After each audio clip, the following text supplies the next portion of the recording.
जागो। तुम थोड़ा ख्याल करो, तुम कभी वर्तमान में होते हो क्या? भोजन कर रहे होते हो लेकिन मन कहीं और है। प्रार्थना कर रहे होते हो लेकिन मन कहीं और है। सिर झुक रहा होता है मंदिर में, लेकिन तुम वहां नहीं। अगर कभी परमात्मा आए भी तुम्हें खोजते हुए तो तुम घर पर ना मिलोगे। तुम घर पर कभी होते ही नहीं।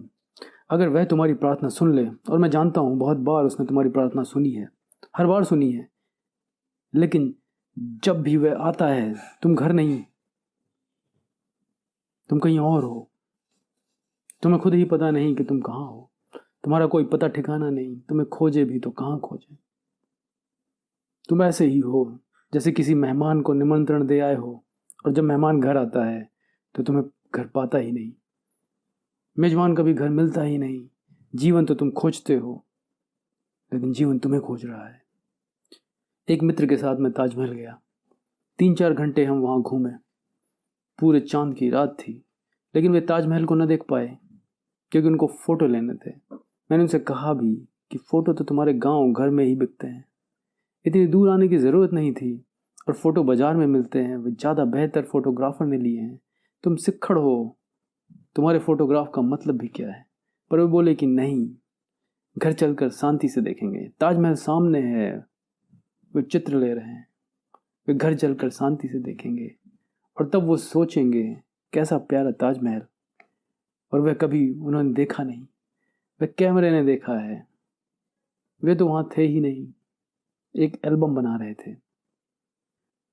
तुम कभी ख्याल करो, तुम पीछे लौट लौट कर देखते हो बचपन कितना प्यारा था।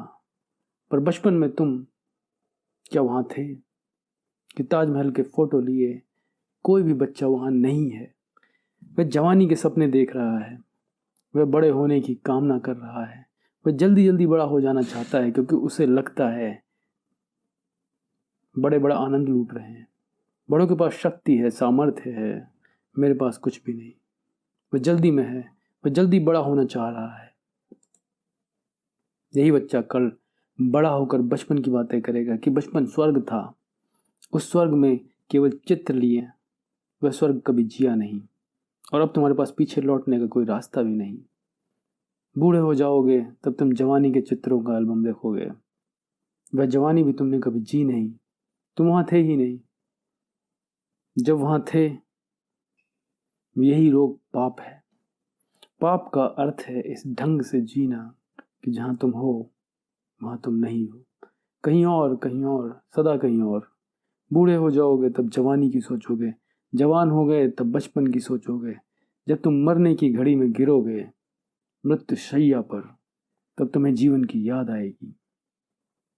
ये बात विरोधाभासी लगती है, मगर बड़ी सच है। बहुत लोग मरकर ही पाते हैं कि जिंदा थे। जिंदगी में उनको कभी इसका पता न चला, मरे तभी उनको अनुभव हुआ कि अरे जिंदा थे। बहुत लोग जब चीजें हाथ से छूट जाती हैं तभी होश से भरते हैं कि अरे ये क्या हुआ, हाथ में थी और चली गई। ये बड़े आश्चर्य की बात है। और जब तक हाथ में नहीं आती है कोई चीज, तब तक भी वो कामना करते हैं, और जब हाथ से छूट जाती है तब भी याद करते हैं। बस वो क्षण जब वो हाथ में होती है तब उसका ध्यान नहीं आता। यही पाप है। बुद्ध कहते हैं इस लोक में भी शोक करता है और परलोक में भी पापी दोनों जगह शोक करता है। और यहाँ भी चूक रहा है और वहां भी चूकेगा, क्योंकि चूकने का अभ्यास निरंतर गहरा होता जा रहा है। तुम यह मत सोचना कि तुम्हें स्वर्ग मिल सकता है। मिल सकता होता तो अभी मिल सकता था। तुम यह मत सोचना कि स्वर्ग कल मिलेगा और मरने के बाद मिलेगा, क्योंकि स्वर्ग तो चारों तरफ मौजूद है, अभी और यहीं।